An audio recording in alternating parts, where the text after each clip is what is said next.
And now I'd like to introduce the program led by Julia, who will give us an overview of the GMC, along with Marcus White of Vital Signs, who I mentioned earlier, and its reflection on the 2010 strategic plan and where we go from here. Julia, Marcus.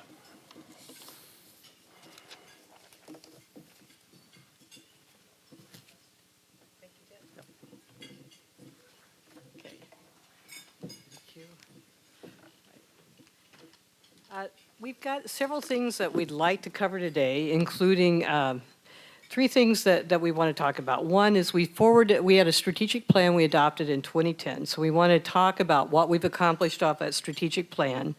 As with most strategic plans, we accomplished more than what we originally set out, so we also want to give you a year-end update for 2015.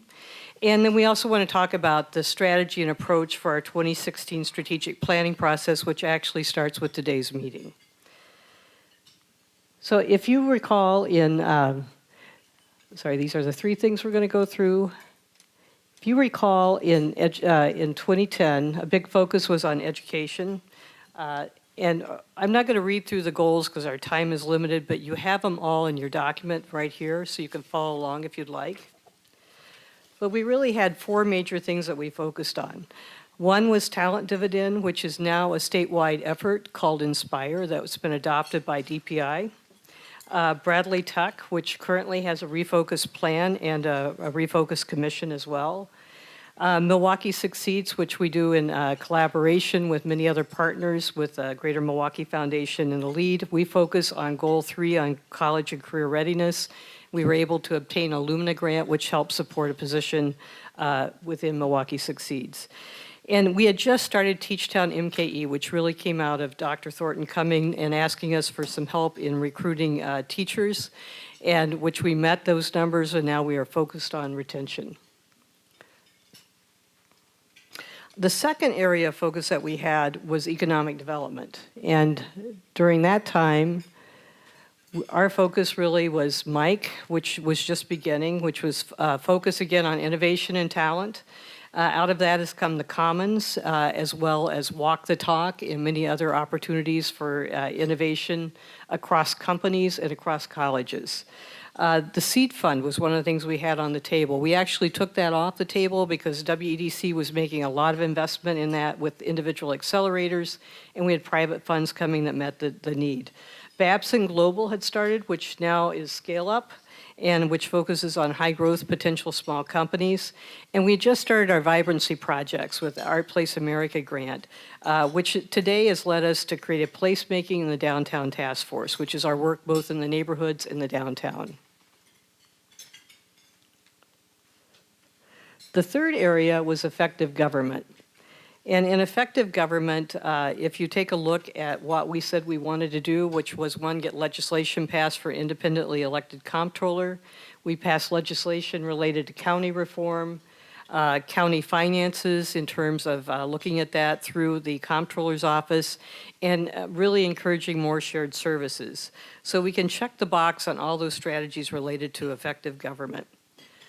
So this is really the work that we said we were going to do from 2010 to today, but I want to take a minute and look at where we're at actually with 2015.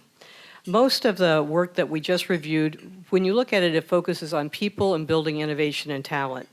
And Manpower defines this era by calling it the ingenuity of individuals and of the community. It's called the human age. And we think this is a fundamental component of our work in 2015 and going forward. So we'll start with our mission, which is live, learn, work, and play.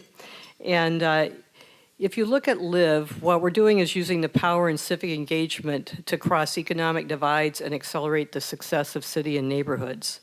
In learning, you'll see many programs here that talk about how we develop highly skilled and innovative people with creative learning environments. With work, we're increasing job creation to change the significant disparity in our community. In play, we're creating vibrancy in the downtown and the neighborhoods. In the process, in the last 5 years, we've added stay, because much of our recent work is building a city where young people, particularly young people of color and students, want to live and stay. In working towards our mission, we've also tweaked our strategies a little bit. Each of our initiatives fits into one or more of three categories, and you actually can see this in your annual report. innovation and talent, and you can see the number of programs listed under that. Economic prosperity, which is creating a broad, powerful platform for companies to grow in Milwaukee.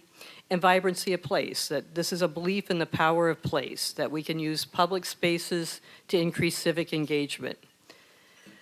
So this is just a picture of how our work actually connects people, innovation, and place. We start at the high school level by reinventing high schools real time with our public school partners, and we link high school students to regional career opportunities.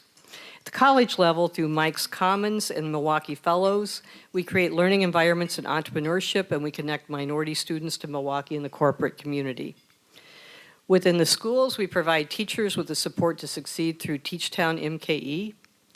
We work with civic innovators like Milwaukee and Creative Alliance Milwaukee and local neighborhood leadership to test new ideas that create stronger civic fabric. And with entrepreneurs of small companies that are now realizing large-scale growth and job creation and new innovation through ideas like Scale Up, Mike, BizStarts, Wibic. There's many, many partners in this field. We design and program public spaces to increase civic engagement. We try to connect across those economic divides and accelerate both the city and the neighborhood success. And with business and community partners, we can create a broad platform for companies to grow in Milwaukee, which at the end creates a global city in the human age. So in terms of how we get this done, we wanted to show you a slide of how our investment, your investment, actually accomplishes the work. Our educational programs make up 21% of our staff time and our budget. Economic development programs make up almost 50% or 49%. And our neighborhood and downtown task force work is captured in the downtown task force and creative placemaking committee, and that comprises 29% of our work. We also want to show you some of the numbers in terms of participation and impact. If you look at education, you can see that we've got 61% of MPS high school students this year pre-selected Bradley Tech as their school of choice. We said Bradley Tech's in a reset that was up from 20% the year before. The Commons has aligned 22 educational higher ed partners, which is one of the first times that this has happened in the city. And Teachtown MKE helped to welcome more than 2,000 new teachers to Milwaukee. In our placemaking efforts, we focus on 3 major creative placemaking sites: Walker's Point, West Wisconsin Avenue, and the River West Harambe area. Our work in River West Harambe was funded with a $724,000 grant from the Kresge Foundation. And in that process, we contracted with more than 50 artists and arts organizations. And our economic prosperity numbers look pretty good too. Scalerator companies have created 128 new jobs, and we've had 27 companies graduate from the Scalerator. And if you look at our numbers on diversity, we've really tried over this past several years to look through this lens of diversity and racial inclusion. Among the Commons students, 40% are a member of a minority community and 50% are female.